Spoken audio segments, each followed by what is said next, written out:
ভেনেজুয়েলায় বিশেষ অভিযান চালিয়ে দেশটির প্রেসিডেন্ট নিকোলাস মাদুরো ও তার স্ত্রী সিলিয়া ফ্লোরেসকে বন্দী করার পর তাদেরকে নিউ ইয়র্কে নিয়ে যাওয়া হয়েছে। সেখানে পৌঁছানোর পর ভেনেজুয়েলার বন্দী প্রেসিডেন্ট নিকোলাস মাদুরোর একটি ভিডিও প্রকাশ করেছে যুক্তরাষ্ট্র, যা দেখে রীতিমতো হতবাক হয়ে পড়েছে সারা বিশ্বের মানুষ। চলুন আপনাদের জানাই কি ছিল সেই ন্যাক্কারজনক ভিডিওতে।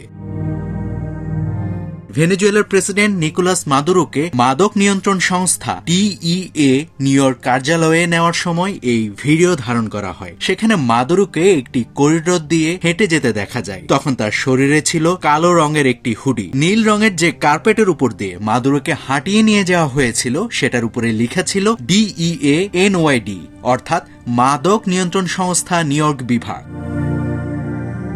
হেঁটে যাওয়ার সময় মাদুরোকে কার্যালয়ে উপস্থিত ব্যক্তিদের উদ্দেশ্যে শুভ নববর্ষ বলতে শোনা যায়। মাদক নিয়ন্ত্রণ সংস্থার কার্যালয় থেকে মাদুরোকে ব্রুকলিনের মেট্রোপলিটন ডিটেনশন সেন্টারে পাঠানো হয়।